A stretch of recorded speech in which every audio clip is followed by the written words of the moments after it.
네, 오늘 다윗 언약인데요. 주보 앞쪽을 보시면 그 연대표가 있어요. 우리는 지금 매 주일 언약의 흐름을 이렇게 쭉 나눠가고 있습니다. 그래서 하나님의 구원에 대한 약속이 에덴 동산에서 시작했지 않습니까? 그래서 그 약속이 어떻게 진행되었는가? 하나님은 그 구원의 계획을 사람들에게 어떻게 나누시고 또 그것을 어떻게 행하셨는가, 그것을 성경에 기록된 대로 그대로 보고 있습니다. 근데 오늘 여기 앞에 연대표를 보시면요, 역사의 그 시간의 순서대로 나열한 연대표이거든요. 근데 이 연대표의 특징을 살펴보면 너무 놀라운 점이 있어요. BC와 AD는 우리 인간이 만든 거지 않습니까? 그러니까 예수님을 기준으로 해서 만들었죠. 그런데 예수님이 BC 4년, BC 4세기, BC 4년, 그러니까 AD 1년에서 뒤로 4년, 그때 태어났다고 알려져 있어요. 그 과학적으로 대부분 다 그렇게 생각하는데요. 이 전 인류가 사용하는 이 역사에서 그 연도를 세는 그 기준점으로 쓰이고 있는 그 BCAD, 기원전 기원후라고 기원전 기원후라고라고도 쓰이잖아요. 근데 이게 오늘 보면 제가 거기에 아담, 무드셀라, 아브라함, 모세, 다윗, 바벨론 포로 기환 시대 뭐 이렇게 해가지고 이게 적어놨잖아요. 근데 너무 놀랍게도 이 각 인물들의 인생이요, 그러니까 태어나서 죽는 그 기간이 정확히 그 지점들을 포인트들을 통과해요. 너무나 놀랍게도. 그래서 아담은 뭐 BC 4000년, 사람마다 학자마다 조금 다르기는 한데 4000년, BC 4000년보다 조금 이전에 태어났다고 알려져 있거든요. 그래서 이 사람은 900년을 넘게 살았기 때문에 BC 4000년을 지나가죠. 그리고 무드셀라 같은 경우는 에녹의 아들이었지 않습니까? 에녹이 하나님과 동행하면서 그 계시를 다 받아요. 그래서 무드셀라 자기 아들한테 자기 아들의 죽는 날짜가, 죽을 때가 홍수가 일어나거든요. 그래서 무드셀라 이름 안에다가 그 내용을 집어넣었습니다. 에녹이. 그래서 무드셀라가 놀랍게도, 무드셀라가 노아의 할아버지인데 무드셀라가 죽은 그 해에 바로 이제 홍수가 심판이 있어요. 근데 무드셀라가 놀랍게도 BC 3000년을 지나가는 그 인생을 삽니다. 그래서 노아의 언약, 홍수 심판하고 완전히 밀접한 관련이 있는 인물인데 그가 BC 3000년을 지나가요. 그리고 우리가 너무 잘 알지만 BC 2000년을 지나가는 인물은 누굽니까? 아브라함이죠. 아브라함은 정확하게 계산이 됩니다. 그가 태어난 해가 정확하게 그냥 계산이 돼요. 모세는 1500년을 지나가요. BC 1500년. 다윗은 여러분 잘 아시지만 정확히 BC 1000년을 지나갑니다. 여러분 너무 신기하지 않으세요? 저는 이게 제가 이걸 다 찾아봤거든요. 실제로 이 신학자들이 계산해 놓은 것들을 다 비교해서 해봤는데 그 몇 년 차이가 달라도 무조건 지나가요. 그 지점을 지나가요. 그래서 하나님 질서의 하나님이시고 하나님이 모든 것을 위치를, 사람들의 위치를 배정을 하실 거 아니에요. 근데 인간이 사용하는 이 기원전 기원후라고 하는 그 연대, 그 사람의 역사의 기준 안에서도 천년, 다윗이 예수님보다 딱 1000년 전 인물이에요. 딱 1000년 전 인물이에요. 다윗보다 딱 1000년 전 인물이 아브라함이에요. 아브라함보다 딱 1000년 전 인물이 그 노아의 때에 있었던 무드셀라고, 그거보다 딱 4000년, BC 4000년을 지나가는 인물이 진짜 아담입니다. 여러분 이거 다 확인해 보세요. 이거 정확합니다, 여러분. 그 사람의 인생이. 근데 그 사람들, 특별히 이 사람들은요, 하나님의 그 약속, 구원에 대한 약속을 아주 쏟아 부어 주셨어요. 그래서 오늘은 우리가 앞서서 모세까지, 시내산 언약까지 되게 많이 얘기했는데 오늘은 다윗하고 어떤 언약을 체결하셨는지, 어떤 얘기를 해주셨는지, 다윗은 또 하나님의 그 언약들을 얼마나 소중히 붙잡았는지 그런 얘기를 할 거고, 이번 주 수요일 날은 BC 500년에 관련해서 얘기할 거예요. 그러니까 예수님 오시기 500년 전에 딱 그 500년을 기준으로 바벨론으로 포로되었다가 회복되는 그 기간이 딱 500년을 딱 거기를 지나가거든요. 그 지점을. 참 너무 신기해. 그때는 여러 가지 인물이 있었지만 그때 예레미야, 다니엘, 에스겔이 있었거든요. 그때 예레미야, 다니엘, 에스겔 중에서도 예레미야에게 또 엄청 많이 얘기를 해줬어요. 백성들에 대한 마음을. 그 내용을 이번 주 수요일 날 할 겁니다. 그래서 오늘은 BC 1000년 전의 얘기를 다윗을 중심으로 할 거고, 이번 주 수요일 날은 예레미야를 중심으로 BC 500년 전의 얘기를 할 겁니다. 그래서 이거는 지금 갑자기 그걸 하는 게 아니라 처음 에덴 동산의 얘기부터 지금 주일마다 해오고 있는 거잖아요. 지금 이렇게 쭉 이렇게 해오고 있는 거예요. 이게 어떻게 예수님으로 귀결되는가? 이 언약들이 하나님께서 이렇게 사람들을 불러서 천년 간격으로, 천년이 하루 같고 하루가 천년 같으신 분 이렇게 얘기하시잖아요. 또 하나님은. 근데 또 천년 간격이야. 그래서 하나님은 두리뭉실 그냥 예수 믿어라. 저는 예수 믿어라 이게 조금 전체가 이해 안 됐을 때는 저는 좀 약간 다 와닿지는 않더라고요. 그러니까 믿는 마음은 있지만 역사 속에서 살아서 움직이신 그 하나님이 오늘 나에게, 오늘 여기 현주소 우리들이 여기가 있잖아요. 예수님의 재림 전에 우리가 있잖아요. 지금 예수님 때부터 2000년이 지난 후에 우리가 살고 있는데 이 언약은 우리에게 연결돼야 되거든요. 근데 저는 이렇게 6000년의 역사가 이어져서 내게로 딱 꽂혀지지는 않았어요. 근데 그냥 예수님 믿고 하나님 믿고 다 신앙생활도 했지만 아담에게 주신 그 여자의 후손의 언약이 오늘 나에게 정확하게 과학적, 고고학적, 언약적, 역사학적으로 제게 와닿지는 않았어요. 그냥 사람들 예수님 믿어라, 선생님들이 믿어라 하면은 믿을게요 하지만 이 세상 만물을 창조하시고 이 세계 역사 가운데 실제로 통치하시고 계신 그 하나님이 내게 가깝지는 않았어요. 여러분 어떠십니까? 이 성경의 약속이요. 성경에 주신 이 하나님이 그 사람들과 대화했던 그 모든 대화가 너무나 구구절절하게 하나님이 이 사람한테 얘기하셨구나. 그게 오늘 나와 관련이 있구나. 아브라함에게 한 그 약속이 나의 약속이구나. 시내산에서 받은 그 성막이 나를 위한 하나님의 임재 가운데 들어가는 시스템이구나. 예레미야가 안타까워했던 그 눈물이 지금 세상을 향한 하나님 떠난 사람들을 향한 그 가슴 아픔이구나. 이게 진짜로 느껴져야 되는 게 모든 진리 가운데로 이끄시는 성령을 경험하는 사람의 당연한 거예요. 근데 저는 이걸 몰랐어요. 성경이 비고 자는 거지, 두꺼워가지고 이게 내게 꿀송이처럼 달지가 않았어요. 여러분 섞여 있는 신앙생활이 되면요, 여러분들의 부르심과 여러분들의 교회에서 작은 부르심도 그 가치를 모릅니다. 교회가 얼마나 소중한지, 이 교회가요, 이 세상에 빛된 존재인 것을 진짜 아는 사람은 이런 헌신이 가볍지가 않아요. 진짜 생명이 있는 거예요. 삶 속에 눌리지 않아요. 여러분 오늘 문여정 선생님이 기도하셨지만 저는 진짜 하나님이 행복하게 하시는 기도라고 생각해요. 그 안에는 생명력이 있었어요. 그가 기도한 대로 되어질 것입니다. 방향이 비록 우리는 연약할 수 있어요.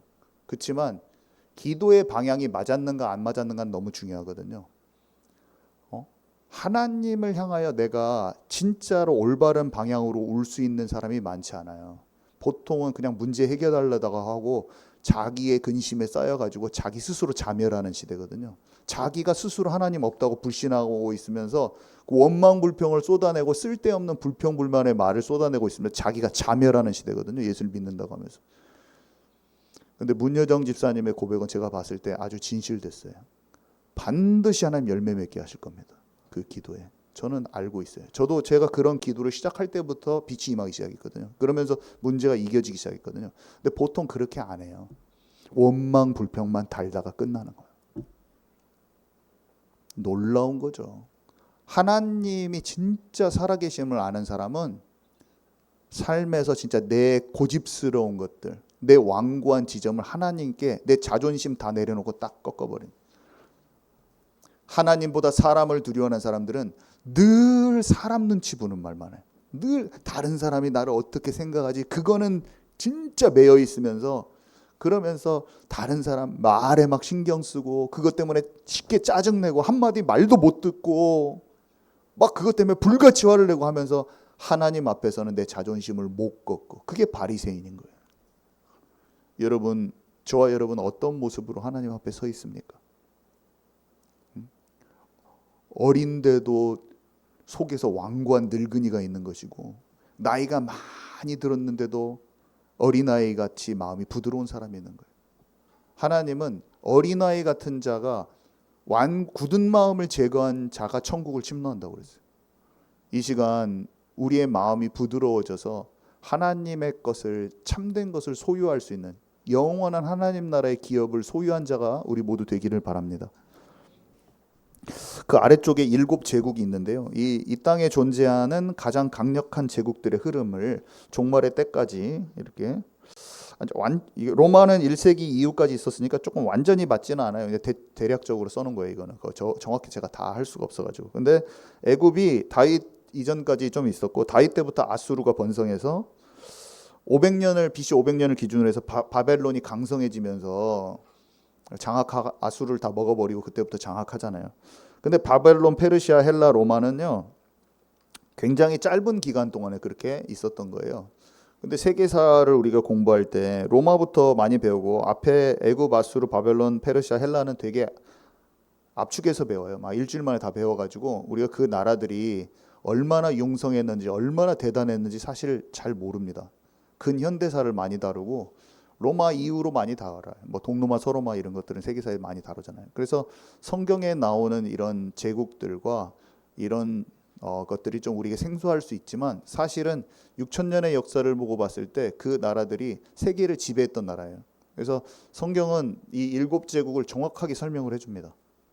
짐승의 7머리로 표현해 놓기도 하고, 신상으로도 표현해 놓기도 하고, 하나님은 그 제국이 실제로 애굽의 바톤을 이어받은 하나님이 없는 이 세상 임금이 좌지우지하는 적그리스도의 예표가 되는 세상을 통치했던 하나님이, 그러니까 짐승들이 다스리던 거예요. 한마디로 영적으로 봤을 때 그 나라들이라고 정확히 명시하고 있어요.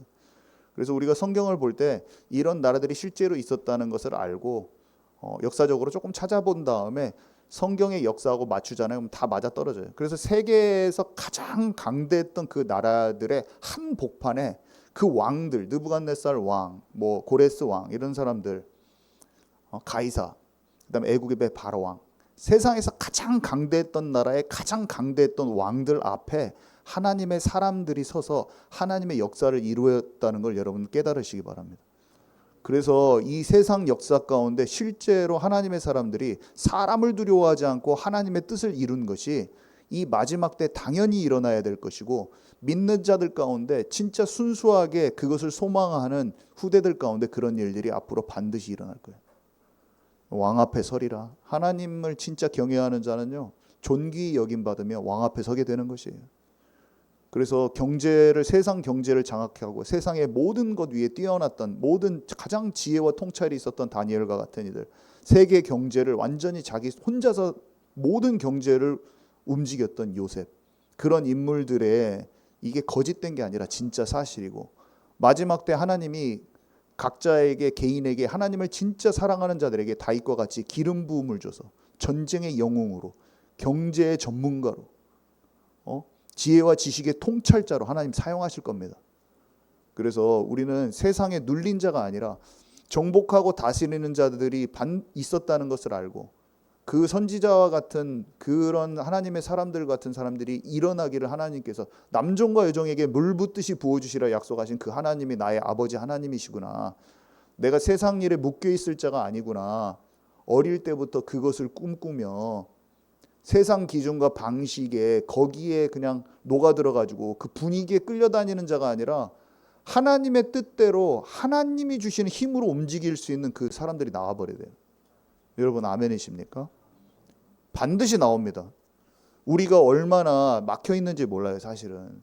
그러니까 하나님이 문제를 주시는 이유는 우리가 막혀 있는 거 깨뜨리기 위함이에요. 우리가 막혀 있으니까 우리가 정신 못 차리잖아요. 막혀 있는데 평안하면 어때요? 나를 깨뜨릴 수가 없어. 근데 문제가 터지면 문제 자체는 우리를 힘들게 하지만 어떻게 해요? 내가 깊이 용서하지 못하는 거 사실 만나기 힘들어요. 제가 너무 많이 아파버리니까 죽음 앞에 설라고 하니까 그때서 나를 좀 돌아보더라고. 내가 얼마나 완악한지 모르겠어요. 자녀 문제가 빵 터지니까 내가 혹시 자녀를 내 수준으로 키우지 않았을까? 그게 그때서 오는 거예요. 왜냐면 그 큰 문제가 안 터졌을 때는 그래도 나는 뭐 이 정도면은 잘했잖아 이렇게 생각하는 거예요. 내가 신앙생활도 잘하고 이렇게 했잖아. 아닌 거예요. 우리의 수준이라는 것은 우리는 우리의 수준이 괜찮다고 생각하는데 죄송하지만 아닌 것을 여러분 깨달으시기 바랍니다. 이거는 여러분들을 저주하려고 하는 것도 아니고 여러분들을 못했다고 탓하려고 하는 거죠. 저도 마찬가지예요. 하나님 우리를 막 꾸짖고 나무를 하시려고 그렇게 문제 터지게 하시는 게 아니라 우리는 하나님이 보시는 나를 만나야 되는데 참 그게 어렵잖아요. 내가 나를 인정하기라는 게 참 힘들어요. 근데 그런 문제가 터지면 혹시 내가 나를 못 보고 있나 잘못 보고 그 생각이 나는 거예요. 그래서 여러분 너무 어려워하지 마세요. 문제는 우리가 발견하면요 그 과정을 잘 통과하고 도리어 전화위복이 되고 영적인 전화위복이 돼서 우리가 살아나는 겁니다, 여러분. 그래서 문제 터져졌을 때 너무 염려하지 마시고 하나님이 하실 일이 있구나. 내가 하나님의 마음으로 나를 더 잘 보기를 원하고 하나님의 뜻대로 내가 더 잘 치유받기를 원합니다. 그렇게 좀 가볍게 마음을 가지시고 주님 제가 더 잘 알기를 원합니다. 이렇게 하면 되는 것입니다. 여러분 편안하세요. 자, 그래서 다윗 언약 이전의 언약 이거는 지금 이제 1번은 앞에서부터 이제 지금 계속 해온 내용들이에요. 원시복음, 노아 언약, 횃불 언약, 시내산 언약 여기까지 주일마다 계속 지금 올해 지금 6개월간 지금 봐왔어요. 원시복음은 뭐였어요? 창세기 3장에 하나님이 복음을 최초로 계시해 주셨던 그때가 6,000년 전이야. 정확히 우리의 시간으로 인간의 시간으로 6,000년 전이에요. 창세기 3장의 최초의 계시.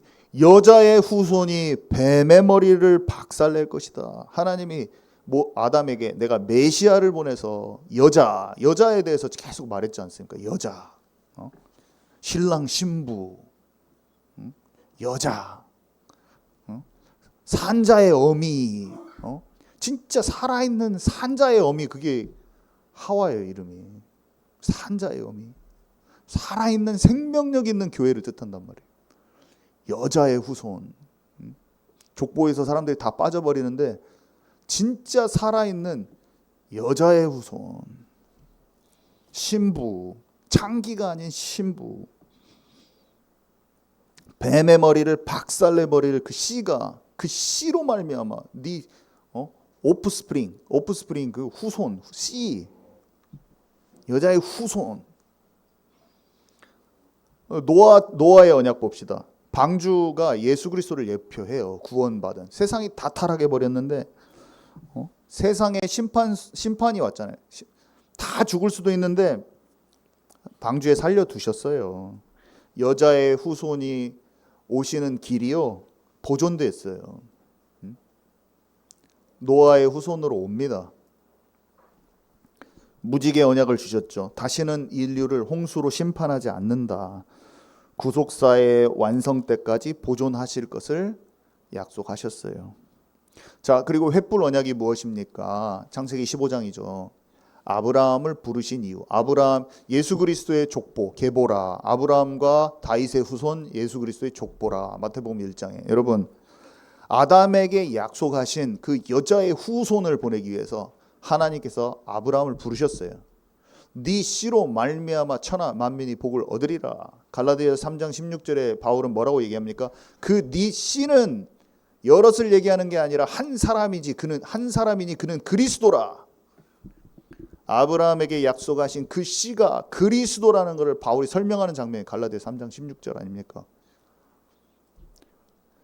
네 씨로 말미암아 천하 만민이 복을 얻을 것이고 원수 대적의 성문을 차지하리라. 제가 옛날에 성문을 차지한다는 게 어떤 뜻인지 한번 설교했지 않습니까? 성문을 차지하리라. 대적의 성문을 차지하리라. 너무 놀라운 말씀이죠. 저는 아브라함에게 주신 그 약속이 그리스도의 메시아 언약인 것만 깨달았을 때도 가슴이 너무 떨렸어요. 그것만 알았을 때도. 너무 신기하더라고요. 그러면서 마태복음 1장하고 딱 연결되면서 아브라함부터 예수님까지 족보가 정확히 써 있는데, 나중에 그 족보를 한번 다 연구를 하는 책을 다 읽어봤더니 너무 놀랍더라고요. 또 진짜 신기해. 하나님이 그대로 다 남겨놓으셨어요. 기록으로. 그러니까 인간이, 과학자들이 작정하고 찾아보면 완전히 다 믿을 수밖에 없게 돼버렸어요. 그 안 찾아봐서 그런 거지. 과학자로서 제가 다시 한번, 그러니까 믿음의 눈으로 믿어진 후에 과학자로서 다시 봤는데 완전 다 정확해. 연도까지 다 정확합니다. 여러분, 너무 우리는 놀라운 시대에 살고 있고 다 개방된 시대에 살고 있어요. 근데 가짜 정보와 거짓 정보가 더 홍수같이 더 또 많아가지고 또 이 어두움이 또 이 진리를 또 가리고 있어서, 진리가 있어도 진리가 진리인지 모르는 이 시대에 살고 있죠, 우리가. 근데 성령께서 우리를 가르치시면 모든 진리 가운데로 그 혼잡한 정보 속에서도 진리만 찾아서 딱딱딱 갈 수 있게 하나님 다 알려주셔요. 성령이 우리를 지도하시기 때문에.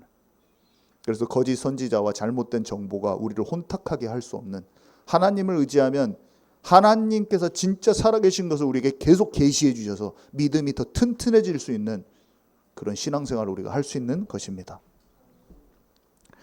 자, 그래서요, 그 땅에 가라고 하는, 그 땅에, 저는 이것도, 이 비밀이 제 안에서 계시되고 풀려질 때, 그 땅은요 예루살렘 땅이고, 내 신부라고 계속 얘기하는 그 땅, 내 백성 삼겠다고 하는 그 땅. 여러분, 근데 그 놀라운 그 땅이 메시아 왕국이 되고 영원 천국이 되는 그 지점이에요. 거기가. 거기에 실제로 메시아의 왕국과 영원 천국이, 새 예루살렘이 내려오는 땅이 그 땅이에요. 그 땅에 가는 거예요. 신부의 가장 모델이 되는 그 핵심 땅, 노른자 땅, 거기에 가라고 하는 거예요. 이 땅에서도 이미 거기가 신부의 모델이 될 거예요. 거기가 교회가 탄생한 곳 아닙니까? 성령의 마가다락방이 시작된 곳 아닙니까? 빛이 임한, 예수님이 죽은 땅 아닙니까? 성육신 십자가 부활 사건이 있은 그 땅 아닙니까? 그것이 교회가 탄생된 그 땅이 아닙니까? 거기가 성전이 있는 곳이 아닙니까? 거기가 지성소가 있는 그곳이 아닙니까? 그곳에 하나님의 임재가 있는 곳 아닙니까? 거기에 성전이 세워질 겁니다. 장차. 놀라운 일이죠. 우리가 거기에, 진짜 믿는 자들은 거기에 에스겔에 말했던 그 성전이 실제로 거기에 세워지는 걸 보게 될 것입니다. 예수님이 통치하는 걸 보게 될 것입니다. 이 땅의 그 물리적인 그 위치에 이루어진다고 성경이 기록하고 있어요. 놀라운 거죠. 시내산 언약이 그래서 얼마나 중요한가요? 이 모든 횃불 언약의 핵심이 희생제사, 어린 양의 피인데, 그 어린 양의 피 제사를 드리고 대제사장이 그 지성소 안에 들어가는 그 비밀이, 모든 게 녹아져 가지고 인간이 예수 그리스도를 말미암아 하나님의 임재 가운데로 들어갈 수 있는 그 모든 시스템이, 너희가 내 안에 내가 너희 안에, 그게 태버네클, 성막에 모든 것이 계시되어 있는데, 그 계시를 하나님의 말씀인 율법과 함께 주신 데가 모세를 통해서 시내산 언약이지 않습니까? 거기는 우리가 출애굽과 모든 예표들이 다 들어있는 거잖아요. 출애굽과 광야 기간과 가나안 땅 정복. 너무 놀라워요. 그래서 다른 지점들도 다 중요하죠. 에녹의 때 에녹의 마음도 소중하고 뭐 다 중요하지만 이런 놀라운 계시들이 천년 간격으로 부어져 있어요. 천년 간격으로, 정확히 천년 간격으로 이게 계속 부어져 있어요. 그 예수님 오시기 전에는 500년 간격으로 조금 더 말해줘. 두 번 500년 간격으로. 되게 신기해요. 천년 안에서 또 중간에 딱 가운데 잘라갖고 거기서 얘기해 주신다. 참, 이런 신기한 일들이. 오늘은 그런 가운데 아브라함과 모세를 이어서 다윗의 언약, 다윗이 이 성전을 얼마나 사모하고 성전에 들어있는 그 언약이 다윗은 정확하게 아는 거예요. 다른 사람들은 몰라요. 언약궤가 잃어버린 것도 관심도 없어요. 언약궤를 그 성전이 지어져야 될 땅을 먼저 딱 취하는 거예요. 가나안 땅을 회복한다고 하셨는데 가나안 땅 안에 그 예루살렘 그 땅만 지금 여부수 족속한테 뺏겨 있다니까요. 예루살렘 땅이 어떤 땅이에요? 예수님이 십자가에 못 박힐 땅, 부활하실 그 땅, 교회가 세워질 그 땅, 성전이 세워질 그 땅인데 가나안 땅 여호수아가 다 정복했는데 거기만 못 빼앗고 있었어. 난공불락의 성, 여부수 족속의 시온 산성, 거기가 예루살렘 땅이란 말이에요. 다른 사람은 관심도 없는데 어렸을 때부터 주야로 말씀을 묵상하고 다 알았다니까요. 모세가 써놓은 글 다 읽고 어린 아이인데, 그러니까 하나님이 목동으로 있던 너를 내가 너는 왕으로 삼고 싶다. 네가 왕이 돼야 돼.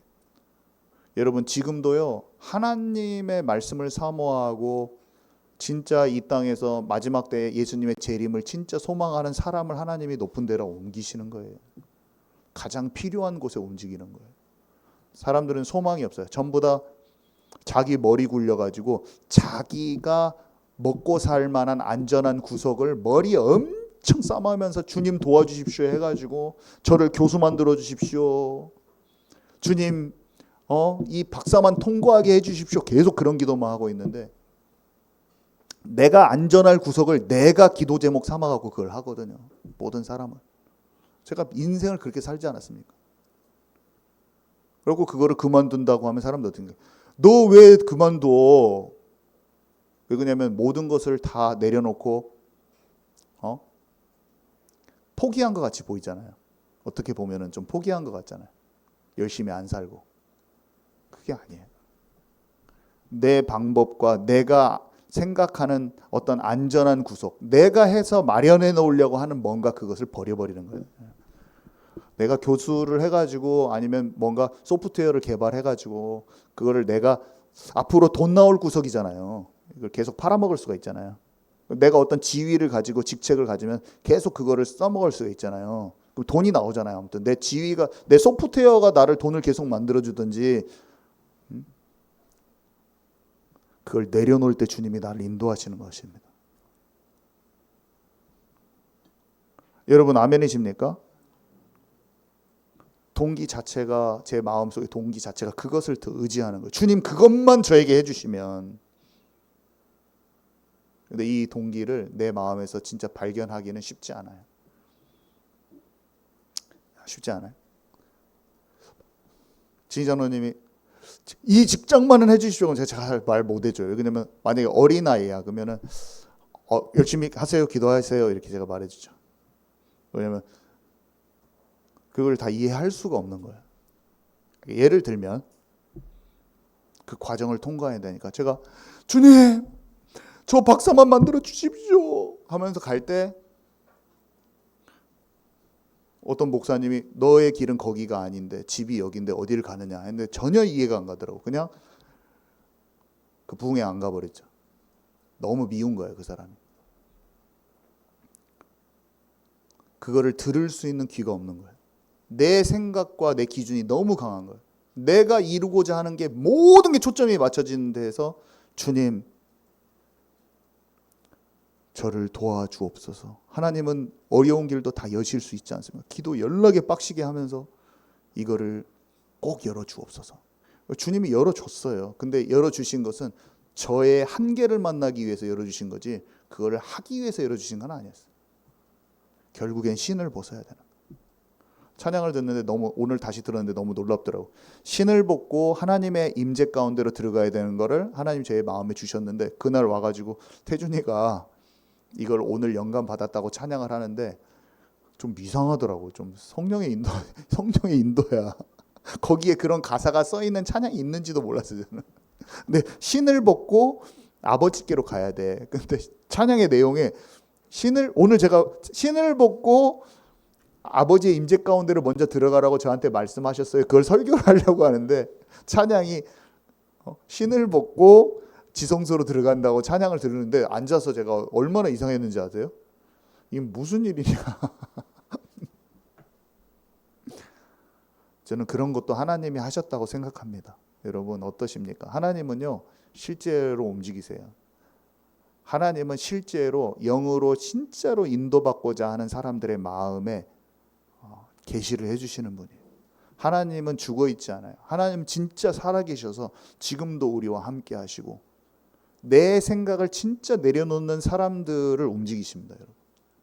우리가 우리의 마음에 내 생각의 수준과 방법이 너무 많다는 것을 인정하게 되는 저와 여러분 되시기 바랍니다. 이거는 인정이 안 돼요. 잘. 내가 문제를 질병을 만나든 사건이 빵 터지면 혹시 내가 그러면서 어떤 사람은 죄책감 쪽으로 가고 막 그것을 깨닫고 그냥 딱 마음을 개선하면 되잖아요. 그럼 딱 깨달아지면 육신의 이 어려움은 사실은 영원한 세계로 봤을 때는 아무것도 아닌데 보통은 사람은 어떻게 되면 그 문제에 함몰돼요. 막 눌리고 포로되고 눈먼지 하잖아요. 뭐냐면 사건이 터지면 사건에서 하나님을 잘 보지 못해요. 그리고 눌리기만 해. 다윗이 오늘 다윗 얘기하지만 다윗이 엄청 징계를 받아가지고 자녀들이 다 망하잖아요. 자녀들이 막 성폭행하고 강간하고 자식들끼리 살인하고 막 얼마나 그 마음이 아팠겠어요. 아버지로서. 다윗은요 마음을 물론 아프지만 자기가 하나님께로 진짜 마음이 놓쳐진 것을 찾는 그 기도를 계속 합니다. 우리아의 일 이후로 범죄하지 않아야 했다. 이 말은 뭐냐면 얼마나 힘들었겠어요. 자녀들이 서로 죽이는데 살인을 해버리는데 아들이 이 아들을 죽여버리는데 여러분 상상할 수 있어요? 그 마음을? 아들이 다른 아들을 죽여버린다 여러분 상상할 수 있냐고요. 그게 쉬운 일이 아니잖아요. 눈물이 눈에서 피가 흘릴 것 같아요. 제 생각에는. 물론 힘든데 다윗이 뭘 했을까요? 하나님께 진짜 자기를 붙드시는 하나님을 알았을까요?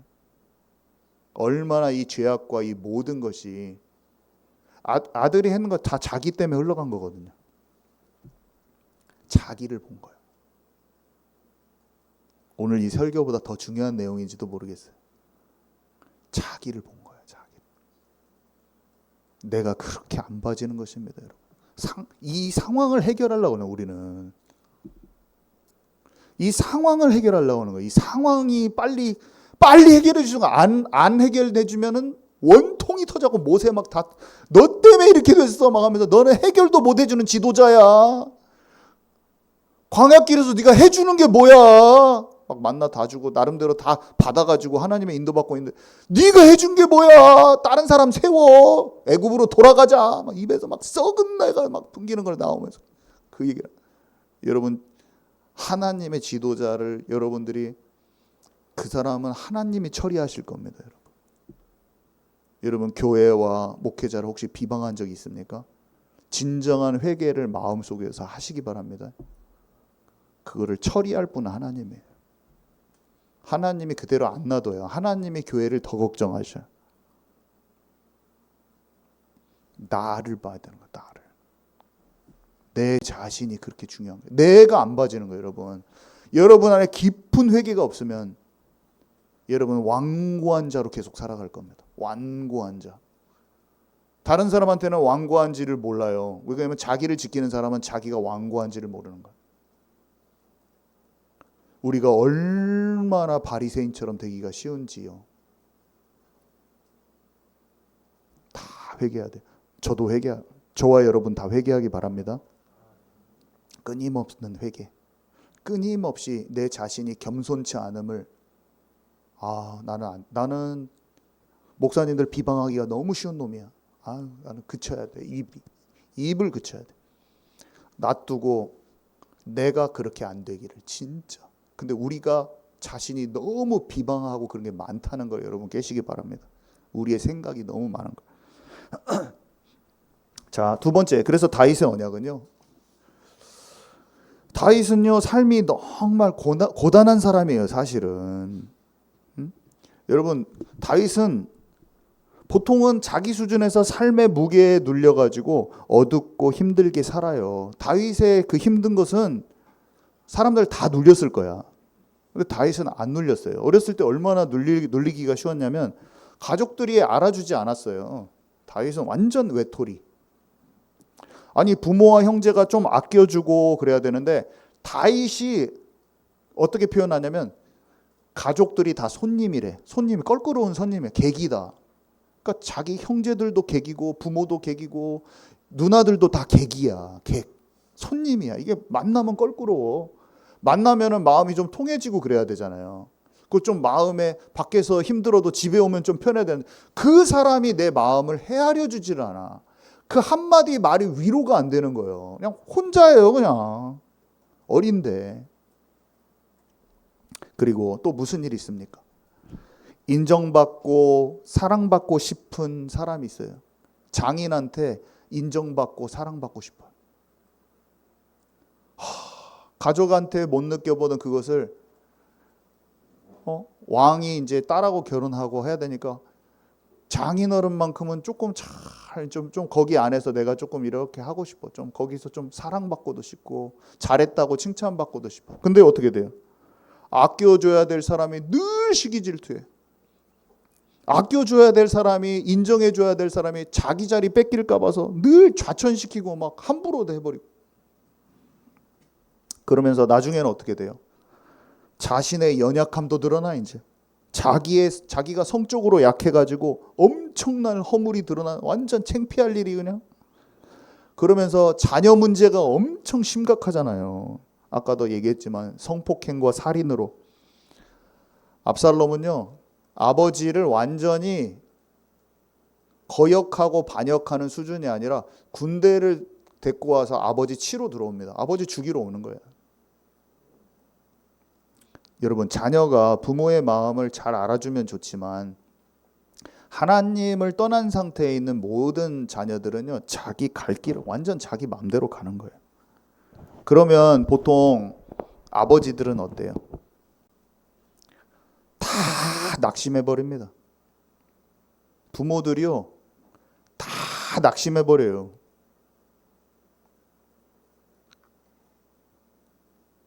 다 낙심해버려요. 다윗은 그렇게 하지 않았어요. 여러분. 마음이 아프지만 그 마음이 아픈 것과 하나님을 믿지 않은 데서 나오는 그 꼴들을 보고 자기 자신이 낙심해서 스스로 자멸하는 것과는 달라요. 다윗은 절대로 스스로 마음이 눌려갖고 자멸하지 않았다는 거 여러분 아시기 바랍니다. 하나님의 뜻을 항상 발견했어요. 스스로 자멸하는 자는 약한 자가 아니라 교만한 자는. 자기의 마음으로 그것을 보고 있기 때문에 교만한 자는 교만한 자. 마음이 약하고 연약한 자가 아니라 교만한 자. 스스로 자멸하는 자는 교만한 자라는 거 여러분 깨달으시기 바랍니다. 하나님의 뜻을 질문하고 하나님께서 어떻게 하실지를 기다리고 하나님이 진짜 살아계셔서 지금 나와 함께 하신다. 야곱이요. 아들이 돌아오지 않고 자기가 죽었는데도 모든 것을 하나님께 맡긴 그 마음. 한마디로 다윗은 왜 하나님의 마음에 합한 자였냐면 잘 될 때도 하나님의 마음을 찾아요. 오늘은 잘 될 때 얘기예요. 안 되고 못 될 때도 늘 하나님의 마음을 찾은 거예요. 그래서 문제, 사람, 사건, 일이 안 좋을 때 다윗은 어땠냐면 걱정하거나 염려하지 않았어요. 불안하거나 조급하지 않았어요. 내 방법과 내 수준으로 팍 해버리지 않고 항상 주님의 뜻을 찾았던 사람이 다윗이에요. 그러니까 어때요? 그렇게 힘든데 다윗이 뭐라고 그래요? 그렇게 자기를 죽이려고 쫓아오고 지금 불안하고 초조하고 조급하고 이렇게 될 수밖에 없는 상황에서 여러분 다윗이 뭐라고 말합니까? 여호와는 나의 목자시니 내가 부족함이 없으리로다. 완전 말도 안 되는 고백이야. 부족함 투성이고 죽을 것 같은데? 주께서 나를 푸른 초장으로 인도하신대. 지금 죽을 것 같은데 푸른 초장으로 인도하신대. 여러분, 그 마음을 만나시는 저의 여러분 되기 바랍니다. 여러분, 저희들이 겪는 지금 상황보다 더 힘들어요, 다윗은. 근데 여호와는 나의 목자시니 내가 부족함이 없으리로다. 말도 안 되는 고백이야.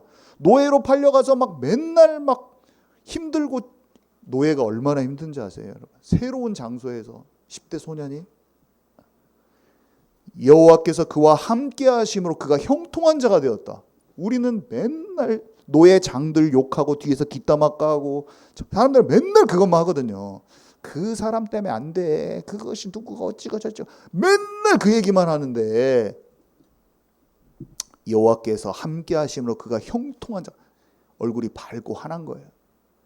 하나님의 때를 기다릴 수 있는 힘이 있는 거예요. 다윗도 그랬고 요셉도 그랬고. 그게 여호와는 나의 목자시니 내가 부족함이 없다. 그 고백은 요셉에게도 있었던 거예요, 여러분. 문제가 일어날 때마다 사람들 뒷담화 깔 것입니까? 어떤 사건만 일어나는 안 좋은 일, 자기 유익대로 일하는 사람들이 천진 그 직장생활과 사회생활과 모든 것 속에서 욕만 하고, 남들 욕만 하고 비난만 하고 있는 데서 그 흐름 속에서 녹아 들어가서 그 썩은 마음에 같이 썩을 겁니까? 아니면 딱 분리돼서 하나님이 주시는 시원케 하는 그 마음으로, 밝은 마음으로 화목케 하는 자가 되고, 하나님이 하실 것을 진짜 소망하면서 거기에서 시원케 하는 자가 될 것입니까, 여러분? 맨날 자기 마음의 감정만 상하고 요동만 치고 엎치락뒤치락하고 짜증만 나고 맨날 삐지고. 꼭 제가 안 그런 것처럼 말해요. 저예요.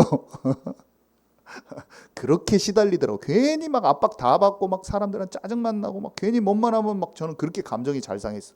쉬운 원만 있으면 그렇게 감정이 잘 상하더라고. 남들이 나를 어떻게 생각하느냐 맨날 그것만 눈치만 보고 막. 그래서 저 사람이 나는 그렇게 생각할까? 그러면 그것 때문에 또 화나가지고 막 다른 데다 화내고 있고 막. 다른 사람이 나를 보는 게 뭐가 중요합니까, 여러분? 중요하죠. 하나님 앞에 우리가 있어야죠, 여러분. 영혼이 살아나는 게 중요하지, 도덕적으로 저 사람이 인격이 어떠고 저쩌고 너무 말할 필요도 없어요, 여러분. 하나님을 떠난 사람의 그 영혼을 봐야지. 안 그러면 우리가 뭘 해요? 하나님 떠난 불쌍한 인생인데 계속 에이구 인간의 도리가 안 돼가지고 아이고 형제간에 어떻게 저렇게 살아. 그 사람은 지금 하나님을 몰라서 완전히 뒤틀린 인생이고 잃어버린 양인데, 잃어버린 양, 지친 양, 피곤한 양, 상처받은 양을 보고 에이구 꼬락서니 봐, 옷도 안 입고 더럽게 살고 있네. 이 맞지 않는 것입니다, 여러분. 영혼을 그런 사람은 형제간에도 기도 못 해줘요. 형제들이 다 도리를 어긴 부모님한테 잘못한 놈들이야. 그 하나님을 몰라서 힘이 없는 거예요. 여러분. 우리가 언제까지 예수 믿으면서 그런 기준으로 살 것입니까?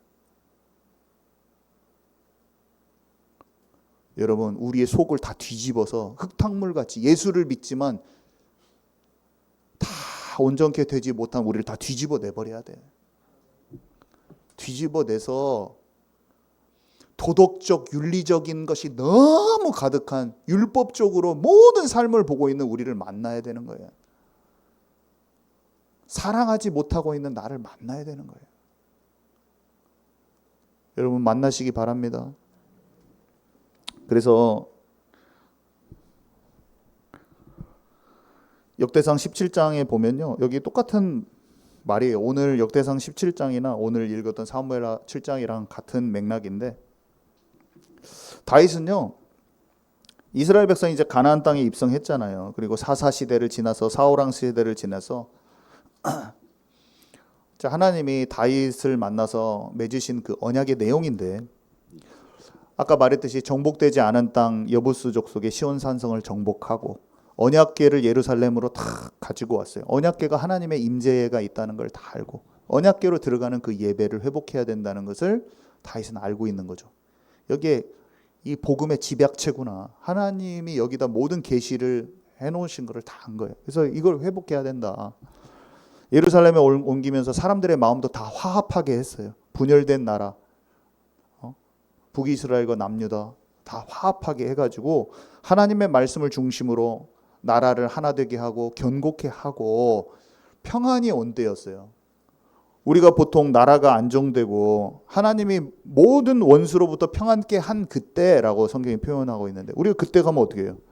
보통 사람들이요, 사역자들이 부흥 운동을 일으키고 막 미니스트리 세워지고 단체 세워지면 그 다음부터 뭐 하냐면 나태하고 교만해져서 갑자기 사역자들이 불륜하고 돈을 막 몇백억 몇천억씩 딱 챙기거나 그걸 다 해요. 한국에서 다 그런 일들이 지금 벌어졌어요.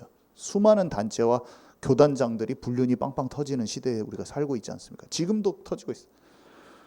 어떻게 하기가 쉽냐? 평안해진 그때 뭔가 경제가 있고 모든 주변에 하나님께서 다 원수들을 처리하셔가지고, 옛날에는 막 못 먹고 못 살 때 막 부흥 안 될 때는 막 주여 주여 하면서 막 기도하고 갔다가 주변 하나님 다 정리해줬어. 이제 깨끗한 중심으로 하니까 막 부유해지고 막 단체도 커지고, 그러면 어떻게 돼요? 자기의 것을 움켜줘. 이 여자도 내 거, 이 돈도 내 거. 자기의 안위와 영화만을 구하기가 쉬워요. 자기 자신의 영화와 안위만을 구하기 쉬워요. 하나님이 주신 그 물질도 이용해 먹는 거예요. 응? 자기 유익을 위해서 교회도 이용해 먹고 단체도 이용해 먹고 돈도 이용해 먹고 쾌락을 위해서 사람도 내가 취하고. 근데 다윗이 어떤 사람입니까? 그렇게 편안해진 그때에 다윗은 오히려 하나님의 성전을 짓고자 한 거예요. 지금 딱 그 장면이에요. 그게 사무엘하 7장이거든요. 하나님이 얼마나 기쁘셨겠어요. 그러니까 나단 선지자를 통해서 이렇게 말합니다. 다윗아, 네가 진짜 백향목으로 나를 위한 집을 짓겠다고? 하나님이 기쁜 그 마음이 확 나타나는 그 말을 딱 하세요. 네가 진짜 나를 위해서 그걸 짓겠다고 하냐? 우리가 뭐 하나님 위해서 집 지어지고 그런 게 아니잖아요. 모든 그리스도의 언약의 집약체라니까. 성전은 성막켓이 지금 어린 양의 희생 제사, 우리는 다 알고 있잖아요. 횃불 언약과 아담에게 연결된 그 모든 걸 알고 있잖아요. 나 옛날에 왜 성전 짓는지 몰랐어요. 진짜 성전 뭐더러 성전 지었어. 예수만 잘 믿, 복음만 잘 믿으면 되지 성전이 뭐가 중요해. 그런 바보 같은 때가 있었어. 뭐 성전을 뭐하러 가르쳤어. 신약만 잘 알면 되지. 예수만 잘 믿으면. 그냥 그게 다 하나님의 마음이었는데 하나님의 마음을 몰라서 내가 무식한 소리를 한 거지. 근데 지금은 다윗이 성전을 짓는 마음도 만날 수 있는 성숙함으로 뭐가 진리가 많이 깨달아진 거죠. 그때는 진짜 그 말을 했다니까요. 뭐 교회에서 성전 같은 거 가르치고 있어. 예수만 잘 믿으면 돼. 제가 그 말을 했어요. 전도도 안 하고 예수도 영접시키지도 않는 놈들이 성전만 가르치고 앉았네. 지성소가 뭐가 중요해? 막 이런 말을 제가 했습니다. 죄송합니다. 근데 알아졌어요. 이런 것도 다 중요하구나. 주님의 마음을 다 아는 것이지.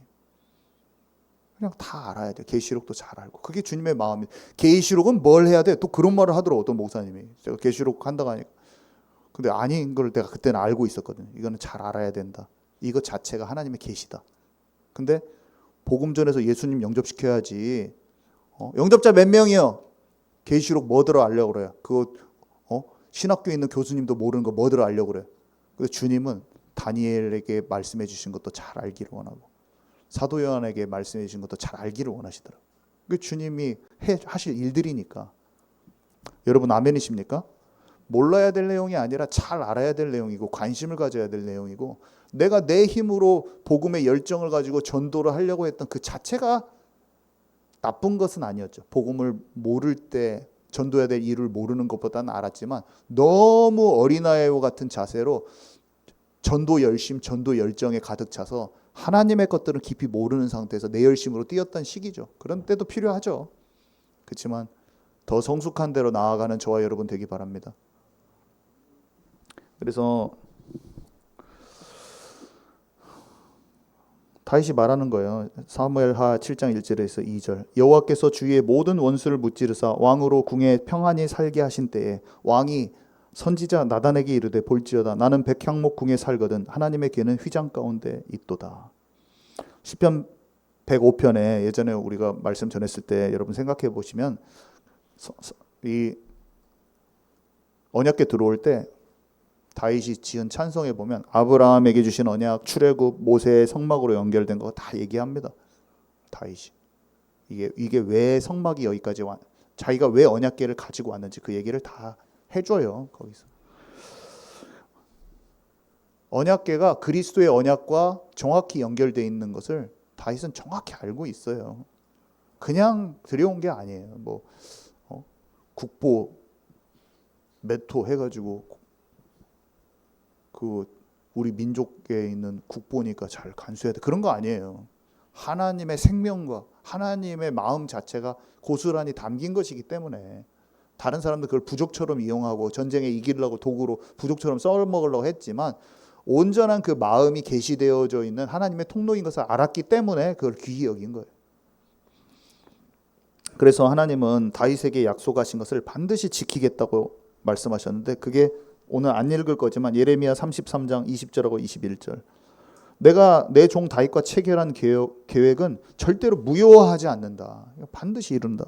시편 132편 11절에 여기에도 그 약속을 돌이키지 아니하리라. 약속을 반드시 지킨다라고 얘기하셔 주신 거죠. 그래서 다윗에게 주신 언약은요. 그 역대하 내용과 오늘 성경의 본문은 세 가지를 말하고 있습니다. 첫 번째는 다윗 자신에 대한 약속인데요. 내가 네 이름을 존귀케 만들어주고 너의 집과 너의 나라를 영원히 보전하고 영원히 견고케 해주겠다. 너는 네 수한이 다 차서 조상들과 함께 잘 것이다 라는 얘기를 해주셨고요. 두 번째로는 이스라엘 나라에 대해서 약속해 주셨어요. 이스라엘 나라가 다른 데로 옮김당하지 않고 해함당하지 않고 모든 대적에서 벗어나 평안케 해주겠다 그랬어요. 그리고 다윗의 후손에 대한 약속을 세 번째로 주셨는데 네 뒤에 너의 자식을 세워 그 나라를 견고케 하리라 그랬어요. 여러분 이게 이 언약이 참 놀라운 언약인데 1차적으로는 다윗의 아들 솔로몬이 잘 그 왕위를 이어받아서 예루살렘 성전을 봉헌하지 않습니까? 근데 이 약속은요 사실은 구속사적으로 훗날 오실 예수 그리스도를 뜻해요. 만왕의 왕 예수 그리스도가 영원한 하나님의 나라를 건설한다는 그 약속이에요. 그래서 이 약속이 어떻게 성취되었는지, 어떻게 예수 그리스도를 통해서 성취되었는지 3번에서 봅니다. 3번의 이 성경 구절들이요, 여러분 묵상하면 너무나 놀라울 건데 저도 이번에 다시 찾아보면서 너무 놀랍더라고요. 다윗이 정말 중요한 인물이에요. 다윗의 자손 예수여, 다윗의 자손 예수여. 예수님이 스스로 나는 다윗의 뿌리라 이렇게 계시록에 얘기하신단 말이에요. 다윗을 얼마나 주님이 그 마음을 사랑하셨는지, 다윗이 언약의 이 약속들, 언약의 계보에서 얼마나 중요한 위치에 있는지가 성경에 너무 많이 드러납니다. 그래서 첫 번째, 예수 그리스도는 3번의 1번, 예수 그리스도는 다윗의 자손이에요. 요한복음 7장 42절 우리 함께 읽습니다. 우리 성경 여기는 좀 같이 읽을 거예요. 시작. 성경에 이르기를 그리스도는 다윗의 씨로 또 다윗이 살던 마을 베들레헴에서 나오리라 하지 아니하였느냐 하며. 여러분 이거 진짜 아시죠? 원래 갈릴리에 살잖아요. 아버지 요셉이. 갈릴리는 북쪽이잖아요. 북쪽. 원래 거기에 살아요. 거기가 요셉이랑 마리아가 살던 데예요. 근데 호구조사 때문에 베들레헴에 왔다가 거기서 아기 낳잖아요. 여러분 아시죠? 베들레헴이 본래 동네가 아니야. 근데 하나님의 약속을 이루기 위해서 하나님께서 나라에서 호구조사 하게 해가지고 인구조사 하게 해가지고 거기 가가지고 아기 낳고 또 헤롯이 죽이려고 그러고 이집트 갔다가 다시 오잖아요. 원래 자란 데는 다 나사렛이에요. 북쪽 동네. 거기 갈릴리 지방에 있던 그 조그마한 동네가 나사렛이잖아요. 그러니까 갈릴리, 본래 갈릴리 사람이에요. 근데 베들레헴이 원래 베들레헴에서 난다고 하는 예언이 있었잖아요. 성경에 미가서 같은 데 보면. 그래서 그 하나님의 예언이 성취되기 위해서 하나님이 거기 보내신 거예요. 베들레헴 남쪽에 와가지고 베들레헴에서 아기 낳고 이집트도 갔다 왔다니. 이집트 그 헤롯이 죽이려고 하니까 피신해서 천사가 피신해 알려주잖아요. 오늘 오후에 꿈과 환상에 대한 거에서 제가 나누겠지만 너무 신기해요. 이게 하나님이 실제로 알려주신 거예요. 그래서 육신으로 다윗의 혈통에 나왔단 말도 많이 기록되어 있죠. 계시록 22장 16절 우리 나 예수는 읽습니다. 시작. 나 예수는 교회들을 위하여 내 사자를 보내어 이것들을 너희에게 증언하게 하였노라. 나는 다윗의 뿌리요 자손이니 곧 광명한 새벽별이라 하시더라. 네, 예수님 스스로 말씀하시는 거예요. 다윗의 그 후손을 통해서 왔다는 걸 얘기하고 있죠. 계시록 5장 5절도 읽습니다. 시작. 의 한 사람이 내게 말하되 울지 말라 유대 지파의 사자 다윗의 뿌리가 이겼으니 그 두루마리와 그 일곱인을 떼시리라 하더라. 네, 십자가 부활 사건으로 예수님이 이기셨잖아요. 먼저 우리를 이기는 자 되기 전에 예수님이 이기셨어요. 마귀 권세를 실제로 이기셨어요. 그래서 그가 두루마기의 일곱 인을 떼시는 거예요. 일곱 인을 떼시면 어때요? 마지막 때 계획이 쫙 펼쳐지잖아요. 일곱 인을 떼면 마지막 한 일에 이전에 있을 종말의 때와 예수님의 심판과 그 재림과 모든 이것들이 쫙 펼쳐지는데 그것을 하시는 분이에요. 누구요? 그 두루마기를 펼칠 권세를 가진 분이 다윗의 뿔이라는 거예요. 예수님이 모든 심판의 주관자로 오시는 것입니다, 여러분. 자, 두 번째, 예수 그리스도는 영원한 왕위의 소유자라고 되어 있는데 이 왕위의 소유자란 말이 오늘 아까 읽은 오늘 우리 본문에 있잖아요. 근데 이 본문에 있는 왕위의 영원한 왕위의 소유자란 말을 이사야도 했어요. 천사가 마리아에게도 했어요. 지금 그것을 보여주시려고 하는 거예요. 이사야 9장에 보니까 이사야가 예언을 했는데 거기에 다윗의 왕자와 그의 나라를 군림하여 그 나라를 굳게 세우고 영원히 정의와 공의로 보존할 것이다. 이사야는 언제 사람인지 아시죠? 남유다가 멸망하기 한 200년도 전의 사람인데 그때 이사야서 9장의 내용이 예수님의 메시아 예언장이거든요. 이사야가 예언한 메시아를 예언한 장이 9장이란 말이에요. 근데 거기에 똑같은 말이 써 있어. 하나님이 사무엘하 7장 오늘 본문에 하나님이 그의 왕위를 영원히 경고케 한다는 그 말이 이사야한테 이미 약속된 말씀이라는 거예요.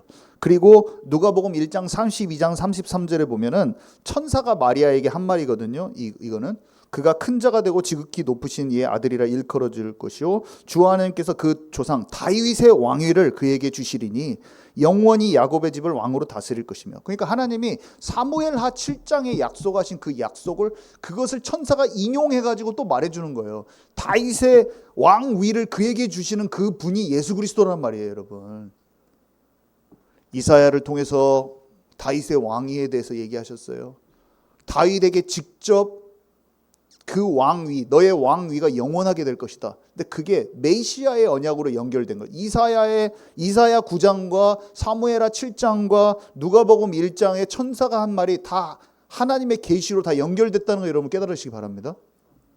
다윗의 왕자는 예수 그리스도를 뜻하는 거예요, 여러분. 영원한 다윗의 그 후손을 통해서 이어지는 영원한 무너지지 않는 하나님 나라의 그 왕좌는 메시아인 거예요, 여러분. 자, 그래서 사람들이 어떻게 반응합니까? 사람들이요 다 알고 있어요. 다윗의 자손 예수여 호산나 호산나 다윗의 자손이여 찬송하리로다. 이것도 다 우리가 잘 아는 구절이잖아요. 근데 오늘 제가 여기 적어놓은 것은 종교인들도 다 알았다는 거예요. 바리새인들도. 네가 그리스도에 대해서 어떻게 생각하냐? 그랬더니 다 알아요. 다윗의 자손으로 온다. 근데 예수님이 말해준 거예요. 근데 어떻게 다윗이 성령에 감동받아서 나의 마이 로드라고 했냐? 그리스도를. 그게 나야. 이해가 안 가죠, 이 사람들. 시편에 다윗이 예수님에서 내 주님이라고 설명해 주는 그 성경 구절이 있거든요. 이거는 여러분 나중에 찾아보시고요.